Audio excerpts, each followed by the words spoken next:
vayamos nuevamente al Evangelio según San Lucas, en el capítulo 18.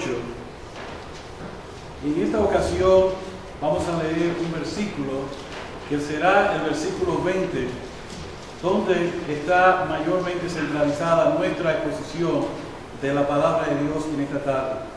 San Lucas, capítulo 12, versículo 20. Pero Dios le dijo: necio, esta noche vienen a pedir tu alma, y lo que has provisto, ¿de quién será? Tengamos un momento de oración. Padre, una vez más estamos delante de tu presencia, de la cual no podemos ocultar. Tú sabes en esta tarde cuál es la condición espiritual de cada uno de los presentes. Tu palabra ha de ser predicada, oh Padre, y rogamos que sea tu Santo Espíritu quien hable a través de ese instrumento el cual tú has escogido en ese día. Tú hable a los amigos, a aquellos que no te conocen, a aquellos que dicen conocerte también, que están aquí, y a nosotros también.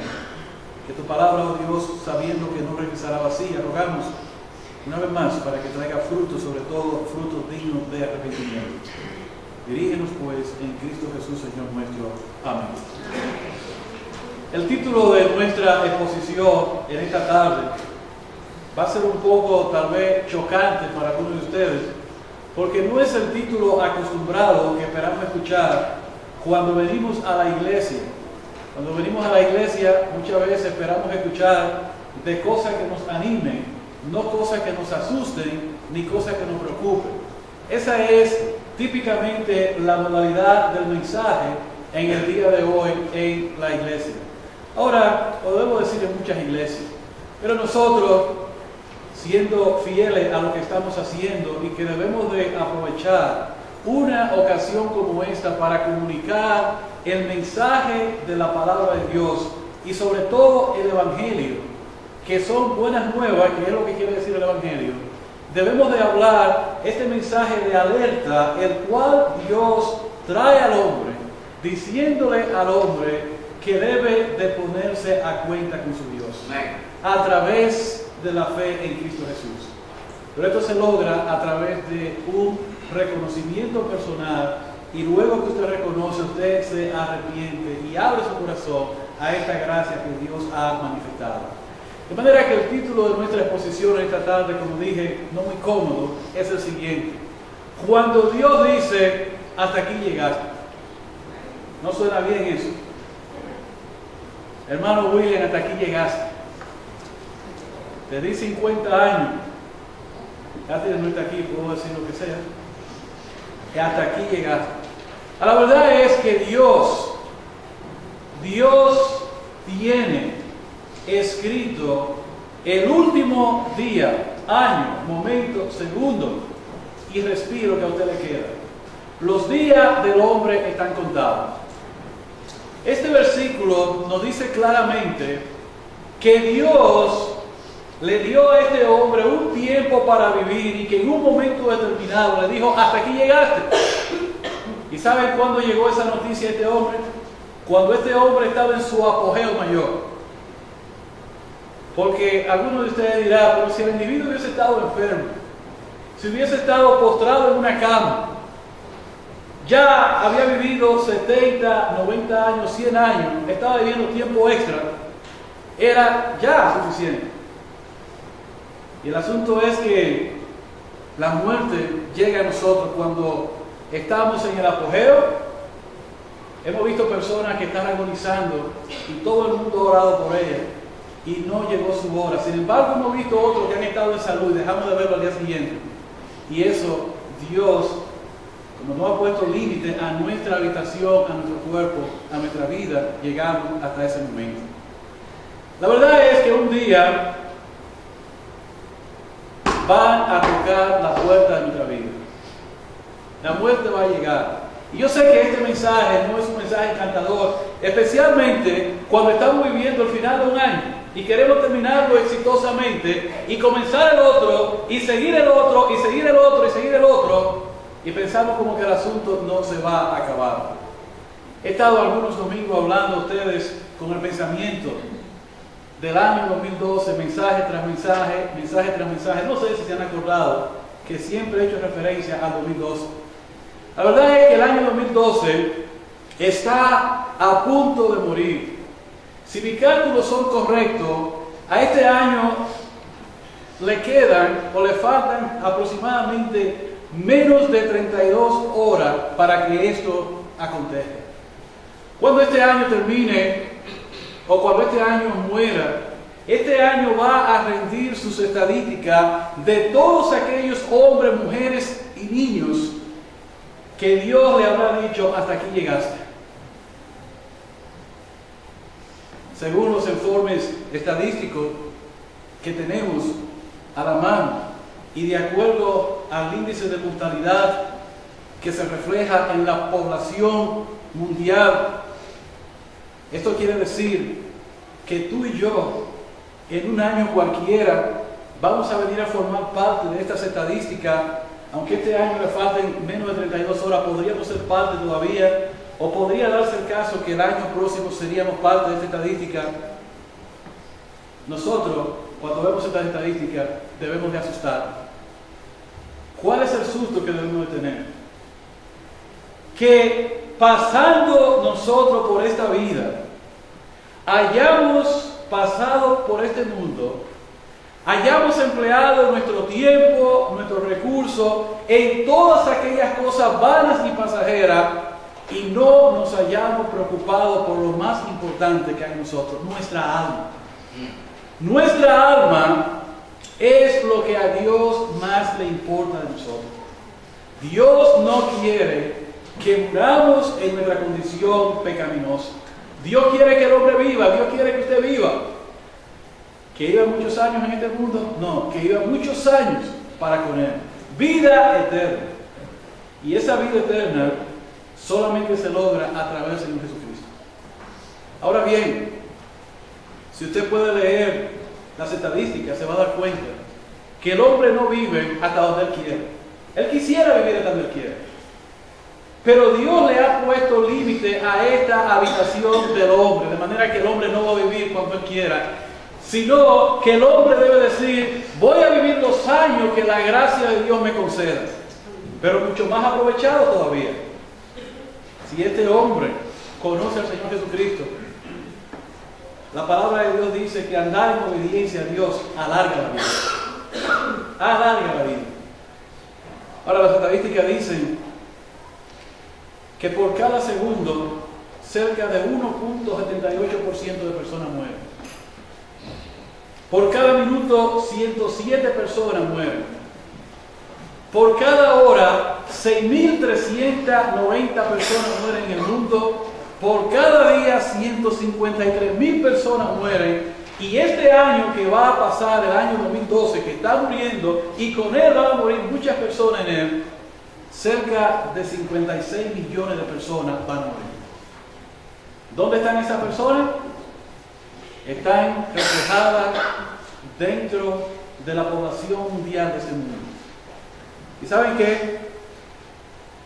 Nosotros podemos ver que también en un año vamos a ser parte de estas estadísticas.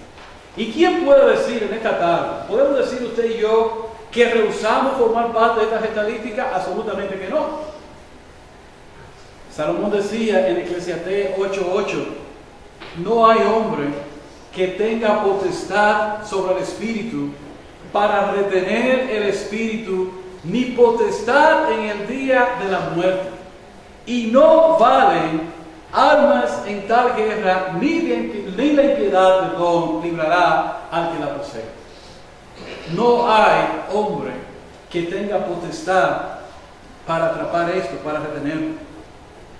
De manera que, así como en este año, muchos morirán y pasará la historia, todo ser viviente, si usted está vivo, prepárese porque lo suyo viene. No es el mensaje que usted quiere escuchar hoy. ¿Por qué no hablar de las cosas buenas que van a venir el año que viene? Sin embargo, este mensaje de alerta es válido hablarlo en el día de hoy. Y si escapamos este año y la muerte no nos sorprende, demos gracias a Dios que tenemos todavía un año más para entregar nuestra vida al Señor. Si eso es que Dios nos concede 365 días al año, en el año. Porque cuando la palabra de Dios se habla, también nos hace una invitación diciendo que el día de aceptación es hoy. Hoy. ¿Qué quiere decir esto? Que la salvación no debe postergarse, porque no hay seguridad.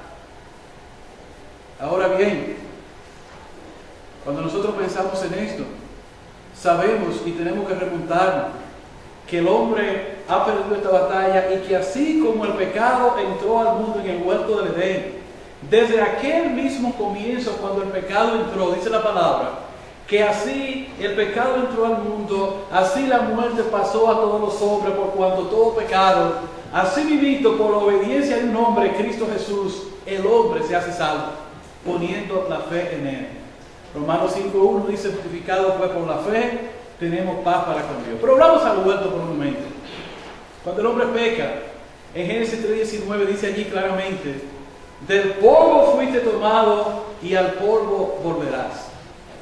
¿Cuándo tú volverás al polvo? En cualquier momento. Por eso vino Cristo Jesús al mundo. ¿Volverás al polvo? Sí. ¿Volveré yo al polvo? Sí. Pero hay una gran diferencia. Que cuando el Señor vino a este mundo, predicó un mensaje para que los hombres se arrepintieran y le recibieran y le aceptaran. Y Él le dijo a los hombres, yo soy el camino, yo soy la verdad y yo soy la vida. El artículo La dice categóricamente, yo soy el camino correcto, yo soy la verdad correcta, la única verdad, y yo soy la vida. Cuando Lázaro había muerto, que el Señor llegó a aquel lugar, le dijo a su hermano, todo aquel que cree en mí, aunque esté muerto, vivirá. Yo sé que nosotros quisiéramos la vida aquí, pero no la queremos allá. Porque nosotros fuimos creados con esta sensación de eternidad en nosotros. Pero la verdad es que la palabra de Dios nos dice claramente en Hebreos 9:27 que está establecido para los hombres que mueran una sola vez y después de esto viene el juicio. ¿Cuántas veces se mueren? Una sola vez. Sin embargo, va a haber una resurrección para juicio. Y cuando eso llegue, esto está programado, está preparado. Pero todo aquel que muere en Cristo no tiene que preocuparse por esto. El que pone su fe en el Señor. Ahora bien, aunque los hombres tengan esta sensación de eternidad en ellos, en sus almas, y piensen que su día van a ser alargados, debo decirle que nosotros seremos noticia un día cuando esto suceda. Miren, yo estaba mirando un email que recibía todo lo que nos dejaron a nosotros en el año 2012. Oigan, en el año 2012 no ha pasado todavía. Hay un general que murió, que él fue uno de los cabecillas. ¿Cuántos de ustedes recuerdan cuando George Bush Sr. era presidente de esta nación, invadieron a Irak? Y él fue uno de los generales cabecillas. Murió de 70 y pico de años, pero era un hombre robusto, fuerte. La última vez que lo alcancé a ver en un programa de televisión hablando de política internacional, nunca me imaginé que este hombre, la muerte le iba a sorprender en el año 2012. Y así hay muchas personas que nosotros lo vemos robusto y que ciertamente cuando nosotros miramos y vemos, por ejemplo, leemos los periódicos, así mismo cuando nosotros vemos el internet, lo leemos, cuando vemos la noticia, cuando escuchamos lo que otros hablan del asunto, son noticias. ¿Saben lo que son noticias nosotros? Que nosotros también vamos a hacer noticias un día. Y yo estaba mirando en mi Biblia de algunos que se han ido y cómo se fueron. Por ejemplo, el tema de la muerte, yo quiero decirles que para mí es un tema que me encanta. Yo sé que algunos van a mirar esto con horror, pero lo más seguro que hay en esta nación son dos cosas: taxes y la muerte. ¿Te has escuchado eso? Léalo para que usted vea. Cuando yo escuché esa declaración me horroricé, pero es verdad. En este país nada más hay dos cosas: taxes, taxes, taxes, taxes. Eso es lo que la gente habla en el día de hoy. Muerte, muerte, muerte. Eso es lo que el hombre le turba y le preocupa en este mundo. Pero la muerte es segura. Ahora bien, Y yo estaba fascinado allí leyendo, ¿y cómo murió este? ¿Y cómo murió aquel? Génesis 5:5. Y fueron todos los días que vivió Adán 930 años y murió. Génesis 5:8. Y fueron todos los días que Seth vivió 912 años y murió. Génesis 5:11. Y fueron todos los días que no vivió 905 años y murió. Génesis 5:14. Y fueron todos los días que Cainán vivió 910 años y murió. Ahora, Mahalaleel, 895 años y murió. Ahora, Matusalén, 969 años y murió. Esa es una bendición, 969 años, ¿verdad? Ese pasó ya. Entonces, Noé, 950 años y murió. Jacob, dice que cuando estaba en su cama, le dio tiempo de ordenar a sus hijos y darle órdenes. Y dice que sus pies se encogieron y expiró. Ahora, y fue reunido con su padre. Entonces, piensen ustedes ahora. Voy a empezar por mí. El hermano Elvis vivió en la ciudad de Cranston, nació en tal fecha y murió. La hermana Marisa, East Providence, y murió. Eso fue el hermano William que me dijo que la pusiera acá. Ahora bien, cada uno de nosotros debe pensar en esto en esta tarde. Qué buen hermano, qué buen testimonio. O esta persona y murió.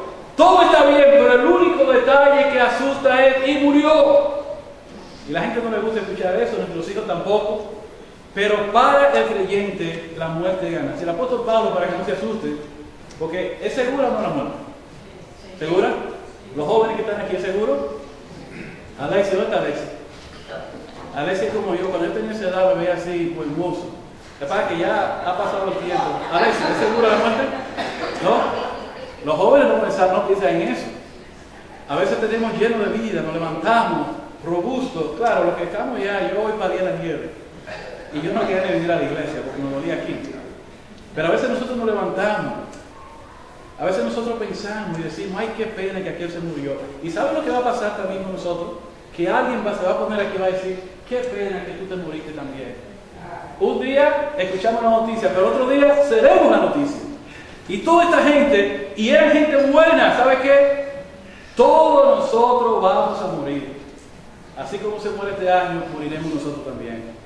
Ahora, el salmista preocupado por esto decía, en el Salmo 39:4, hazme saber, Jehová, mi fin, y cuánta sea la medida de mi día. Decía él, sepa yo cuán frágil soy. Pero Pablo lo dice a nosotros, en Filipenses 1:21, para mí el vivir escrito, y el morir es ganancia. En Filipenses 1:23, estar con el Señor es mucho mejor. Pero mira cómo Pablo lo pone, todo liqueado a la persona de Cristo. Podemos nosotros, todos los que estamos aquí, decir, si la muerte nos sorprende en el 2012, amén. Amén. Ahora, aquellos que no tienen a Cristo deben estar preocupados. Morir en Cristo es ganancia. Queridos hermanos, seleccionen su signo, hablen y digan a los hermanos aquí qué es lo que a usted les gusta, qué usted quisiera que se haga, porque esto viene y es seguro. Pero ¿saben qué? Mientras esto llega, seamos y sirvamos al Señor, conozcamos, crezcamos en el Señor. Y aquellos que no tienen a Cristo en este día, piensen dónde van a pasar la eternidad. Ahora bien, somos frágiles, somos como Job lo describía. El hombre en Job 14:2 sale como una flor y es cortado y huye como la sombra y no permanece. En 1 de Pedro 1:24, porque toda carne es como hierba y toda la gloria del hombre como la flor de la hierba se seca y la flor se cae. Ahora volviendo a nuestra historia rápidamente. En este versículo de Lucas 12:20, pero Dios le dijo, esta noche vienen a pedir tu alma. Y lo que ha provisto, ¿de quién será? ¿Sabe una cosa? Hasta aquí llegaste, le dijo Dios a este hombre. Y uno de los problemas más grandes que el hombre tiene en el día de hoy, ¿sabe cuál es? Que en todos los planes que él hace, no toma en cuenta a Dios. Y si dice que toma en cuenta a Dios, es el Dios que Él ha prefabricado con las condiciones y la voluntad y el sistema de vida que Él quiere vivir, no conforme a la palabra de Dios. No tomar en cuenta a Dios en nuestros planes es el fracaso del hombre, y fue el fracaso de este hombre. El Señor dijo en este pasaje, categóricamente, la vida del hombre no consiste en la abundancia de los bienes que se poseen. ¿En qué consiste tu vida? ¿En tu fuerza? ¿En tu juventud? ¿En tu trabajo? ¿En la vida que tú has aprobado para ti mismo? Este hombre tenía una vida que consistía en los bienes de este mundo. Su vida giraba en torno a los bienes de este mundo. Su vida era los bienes de este mundo. Y dicho sea de paso, debemos hacer observación. La Biblia no condena el tener. No. Tenga todo lo que usted pueda tener. Ahora bien, lo que la Biblia condena es el amor al tener. Y claramente el apóstol Pablo lo expresó en 1 Timoteo 6:10 cuando dijo: porque raíz de todos los males es el amor al dinero, el cual codiciando a algunos se extraviaron de la fe y fueron traspasados de muchos dolores. Un versículo antes que esto, el apóstol Pablo escribió en 1 Timoteo 6:7: porque nada hemos traído a este mundo y sin duda nada podremos sacar. Ahora, la vida del hombre debe consistir, escúchame bien, solo en buscar a Dios primeramente. ¿Quieres ser un hombre sabio? Un hombre que tenga sus planes ideados correctamente. Busca el reino de Dios primero. Si tú buscas el reino de Dios primero, el reino de Dios, cuando hablamos del reino de Dios, estamos hablando qué es verdaderamente lo que Dios tiene para mí en este mundo. ¿Cuál es el mensaje de Dios? El mensaje de Dios es un solo. Esa alma tuya que está pronto para saltar al infierno eternamente, que solamente necesita pasar a la eternidad sin Cristo, esa alma tuya, todo debe empezar por salvar y ser diligente en salvar tu alma. Creer en el Señor Jesucristo. Ponerte a cuenta con tu Dios. Ponerte a cuenta con tu Dios, como dice Isaías 1:8. Ponerte a cuenta con tu Dios. La vida del hombre no consiste en todas esas cosas vanas. El objetivo principal es el alma. Ahora, ¿qué estaba pasando con este hombre? Yo quiero traer la atención rápidamente por el tiempo en los versículos 17, 18, 19 y 20, para que podamos entender. En el versículo 17, estoy en Lucas capítulo 12 para que veamos.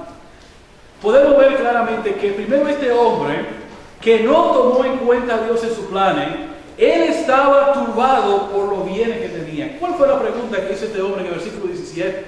Pensó dentro de sí: ¿qué haré? ¿Qué haré con todos estos bienes que yo tengo? ¿Y saben qué? ¿Saben qué? Que este hombre no tenía ningún tipo de discernimiento en su vida, ni tenía una dirección clara en su vida en qué hacer con las cosas que estaban en sus manos. No la tenía. Y nosotros recordamos lo que dice la palabra de Dios, que así como estaba este hombre turbado, Salomón nos lleva a nosotros a pensar en Eclesiastés capítulo 5 versículo 12. Salomón escribió: dulce es el sueño del trabajador, coma mucho, coma poco, pero para el rico no le deja dormir la abundancia que tiene.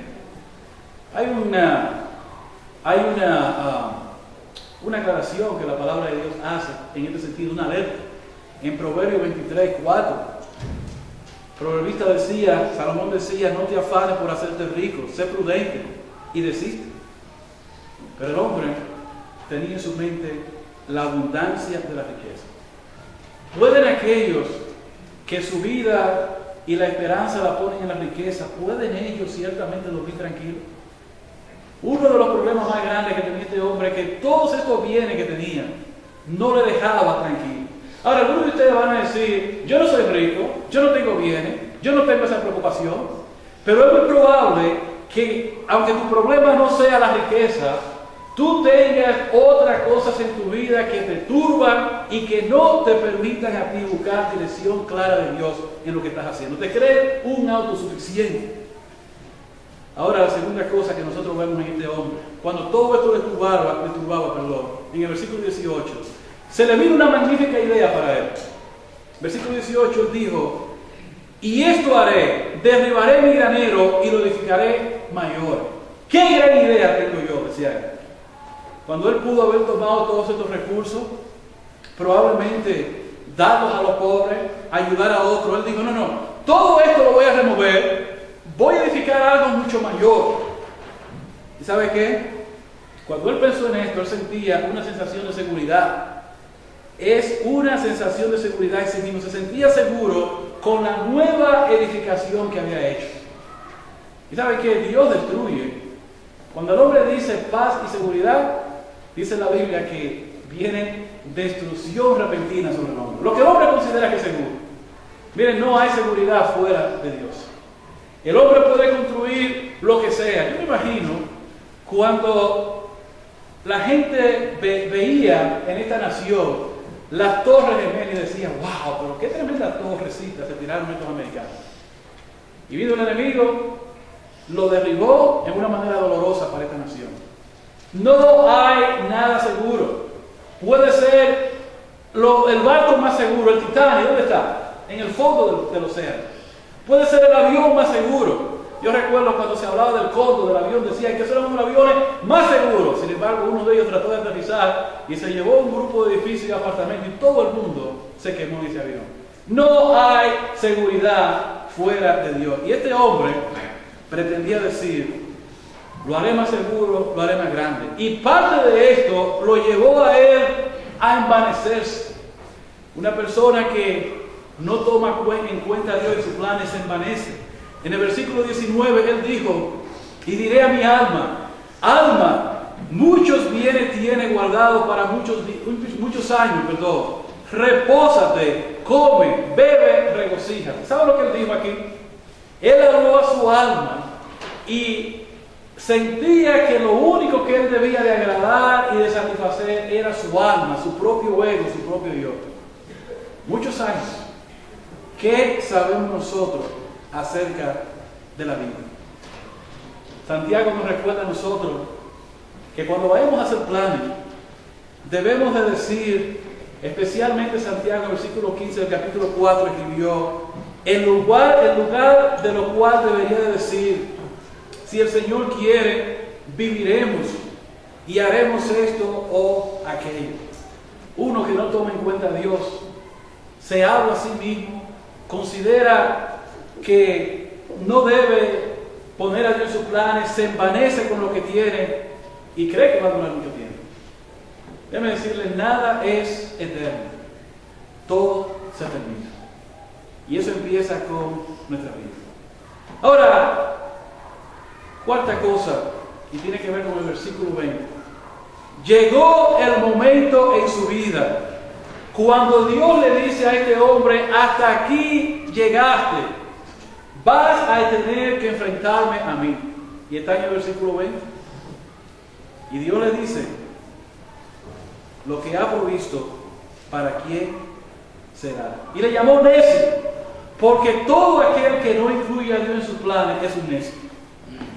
Si Dios no está en tus planes, tú eres un necio. Si tú no estás viviendo bajo el temor de Dios, la palabra de Dios dice que tú eres un necio. Ahora, todo intento del hombre queda frustrado. Hay un conocido refrán allá afuera que dice cómo el hombre propone, pero Dios dispone. De manera que al final del día, el hombre tiene que enfrentar a Dios. Y somos recordados con esta gran verdad. El Señor dijo en Marcos 8:36: porque ¿qué aprovechará al hombre si ganare todo el mundo y perdiere su alma? ¿Qué aprovechará al hombre si ganare todo el mundo y perdiere su alma? Queridos hermanos y amigos, hay un día señalado y Dios va a decir: hasta aquí llegaste.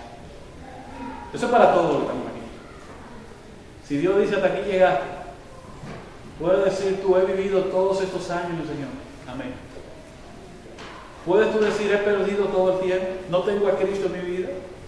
Ojalá que cuando Dios diga: hasta aquí llegaste, tú te hayas reconciliado con tu Dios. Tú hayas conocido al Señor. Ahora, sabiendo que hay un día señalado, ¿qué debemos de hacer? ¿Qué debemos de hacer? ¿Qué debo yo hacer? Pues yo creo que tenemos esta respuesta ahí mismo en Lucas 12:31. Dice, mas buscar el reino de Dios. Y yo creo también que Mateo 6:33 nos da a nosotros un cuadro más completo. Es el mismo pasaje, la misma analogía, y dice claramente, el Señor está diciendo, más buscar primeramente el reino de Dios y su justicia, y todas estas cosas os serán añadidas. ¿Saben qué? Cuando un hombre se esfuerza por buscar el reino de Dios primero, no tiene que preocuparse por nada más. Dios se encarga de tu vida.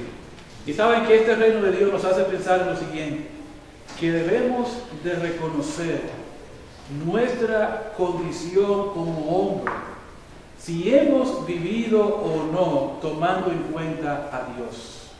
Debemos reconocer cuál es nuestra situación como hombre pecador, nuestro deseo. Debemos de confesar nuestra condición delante del único Dios que puede perdonar nuestra vida. Porque la palabra de Dios nos dice que el hombre ha vivido en desobediencia. Hasta que un hombre no conoce a Cristo, su vida es una completa desobediencia. Algo más que debemos de hacer, y con esto termino, sabiendo cuál es esto y que Dios ha diseñado un día para decirnos hasta aquí llegaste, debemos de considerar el regalo que Dios nos ha dado en Cristo Jesús. Y saben que este regalo nos dice así claramente en la palabra de Dios, en Romanos 10:9, que si nosotros confesamos con nuestra boca que Jesucristo es el Señor y lo creemos en nuestro corazón, que Dios lo levantó de los muertos, dice la palabra de Dios que seremos salvos. Todo aquel que confesar el nombre del Señor será salvo.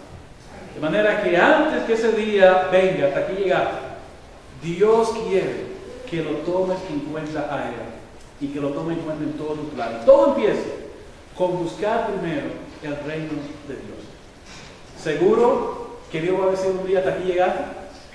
¿Saben qué? Nosotros vamos a estar aquí cuando tus familiares digan, ¿podrían ustedes hacer este memorial?